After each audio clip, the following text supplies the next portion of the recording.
Assalamu alaikum students. Hope you all are fine by the grace of Almighty Allah. Open your English literature book at page number 9. Today we are going to read chapter Birthday Presents. This is your reading chapter. Now I am going to read the chapter, so listen to me carefully. Birthday presents. It was not that Omri didn't appreciate Patrick's birthday present to him. Far from it, he was really very grateful, sort of. It was, without a doubt, very kind of Patrick to give Omri anything at all, let alone a second-hand plastic Red Indian which he himself had finished with. The trouble was, though, that Omri was getting a little fed up with small plastic figures, of which he had loads. Biscuit tins full, probably 3 or 4, if they were all put away at the same time, which they never were, because most of the time they were scattered about in the bathroom, the loft, the kitchen, the breakfast room, not to mention Omri's bedroom and the garden. Omri and Patrick had spent many hours together playing with their joint collections of plastic toys. But now they'd had about enough of them, at least for the moment, and that was why, when Patrick brought his present to school on Omri's birthday, Omri was disappointed. He tried not to show it, but he was. Turn at page number 10.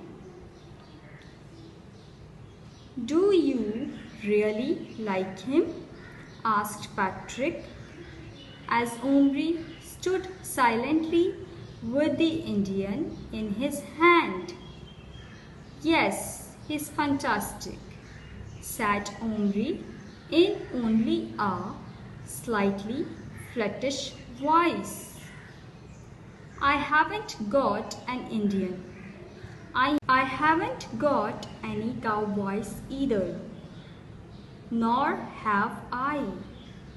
That's why I couldn't play anything with him. Omri opened his mouth to say, I won't be able to either, but thinking that might hurt Patrick's feelings, he said nothing, put the Indian in his pocket and forgot about it. After school, there was a family tea and all the excitement of his presents from his parents and his 2 older brothers. He was given his dearest wish, a skateboard, complete with kickboard and Kryptonic wheels, from his mum and dad. and from his eldest brother Adil a helmet. Gillen, his other brother, hadn't bought him anything because he had no money. His pocket money had been stopped some time ago in connection with a very unfortunate accident involving their father's bicycle. So when Gillen's turn came to give Omri a present, Omri was very surprised when a large parcel was put before him, untidily wrapped in brown paper and string. Come at page number 11. What is it? Have a look. I found it in the alley. The alley was a narrow passage that ran along the bottom of the garden where the dustbins stood. The three boys used to play there sometimes and occasionally found treasures that other, perhaps richer, neighbors had thrown away. So Omri was quite excited as he tore off the paper. Inside was a small white metal cupboard with a mirror in the door, the kind you see over the basin in old-fashioned bathrooms. You might suppose Omri would once again be disappointed because the cupboard was fairly plain and, except for a shelf, completely empty, but oddly enough, he was very pleased with it. He loved cupboards of any sort because of the fun of keeping things in them. He was not a very tidy boy in general, but he did like arranging things in cupboards and drawers and then opening them later and finding them just as he'd left them. I do wish it locked, he said. You might say thank you before you start complaining, said Gillen. It's got a keyhole, said their mother, and I've got a whole box full of keys. Why don't you try the smaller ones and see if any of them fit? Turn at page number 12. Most of the keys were much too big, but there were half a dozen that were about the right size. All but one of these were very ordinary. The unordinary one was the most interesting key in the whole collection. Small, with a complicated lock part and a fancy top. A narrow strip of red satin ribbon was looped through one of its curly openings. Omri saved that key for last. None of the others fitted, and at last he picked up the curly-topped key and carefully put it in the keyhole on the cupboard door, just below the knob. He did hope very much that it would turn, and regretted wasting his birthday cake cutting wish on something so silly, or rather unlikely, as that he might pass his spelling test the next day, which would take real magic to bring about, as he hadn't even looked at the words since they'd been given out 4 days ago.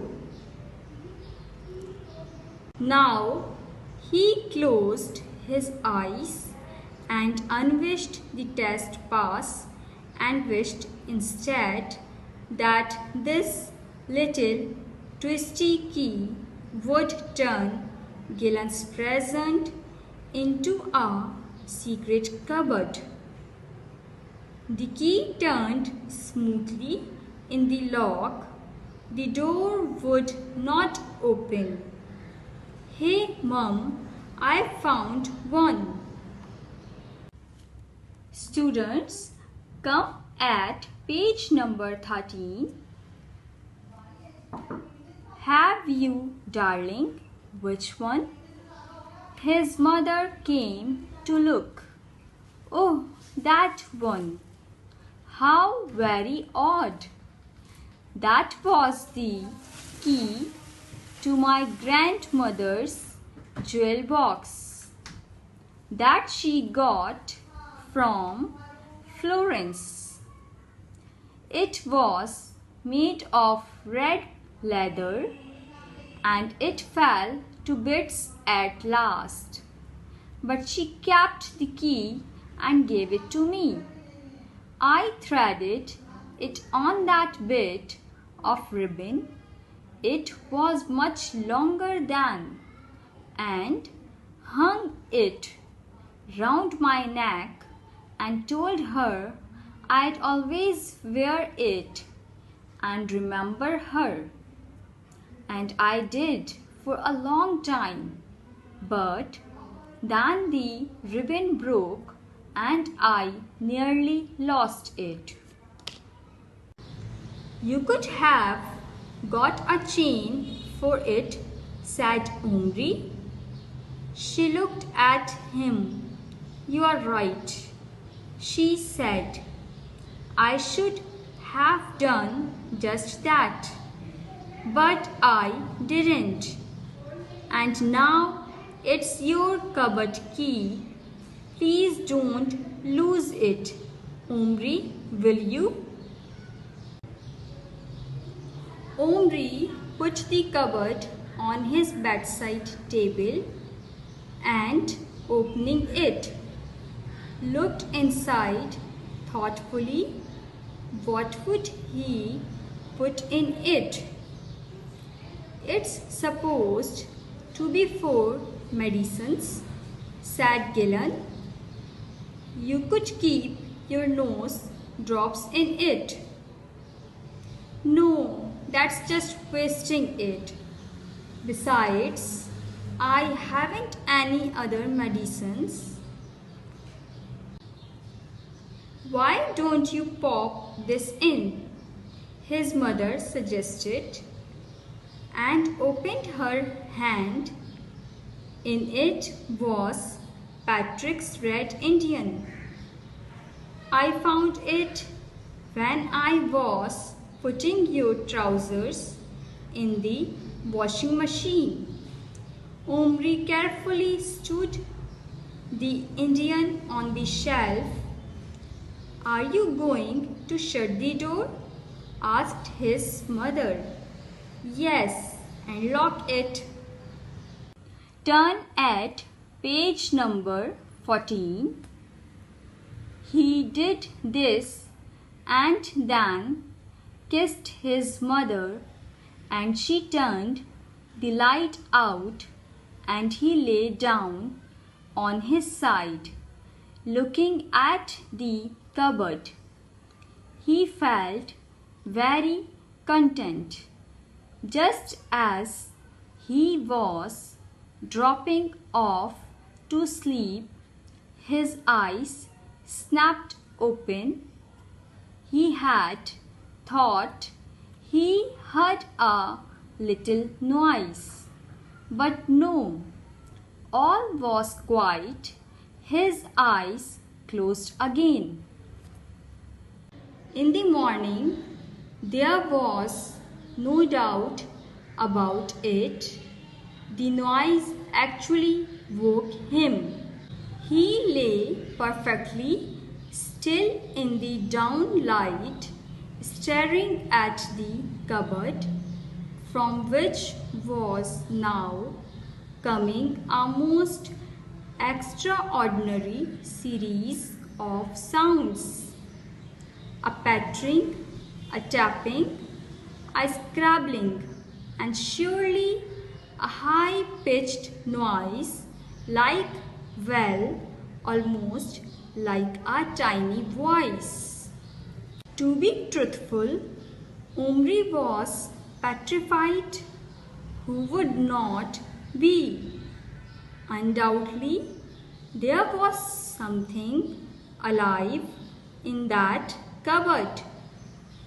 At last, he put out his hand and touched it. He pulled very carefully. The door was tied shut, but as he pulled, the cupboard moved just slightly. The noise from inside instantly stopped. He lay still for a long time, wondering, had he imagined it? The noise did not start again.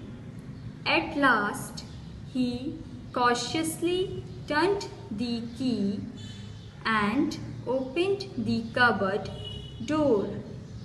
The Indian was gone. Omri sat up sharply in bed and peered into the dark. Come at page number 15. Corners. Suddenly he saw him, but he wasn't on the shelf anymore. He was in the bottom of the cupboard, and he wasn't standing upright. He was crouching in the darkest corner, half hidden by the front of the cupboard, and he was alive. Lean Reed Banks. Lean Reed Banks, born 1929, is a British author of books for children and adults. She has written 45 books. The passage above is taken from her best-selling children's novel, The Indian in the Cupboard, which has sold over 10 million copies. Before becoming a writer, Banks was an actress and a television journalist. In 2013, Banks won the J.M. Barrie Award for Outstanding Contribution to Children's Arts. Students, as I told you that this chapter is only for reading purpose and you have to learn difficult words that I am going to giving you. So do practice as much as you can to improve your reading skills. Now I am reading the difficult words for you. Listen to me carefully. Appreciate, fantastic, grateful, flattish, doubt, excitement, red Indian,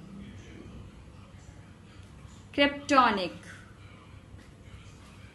trouble, skateboard, plastic figures, unfortunate,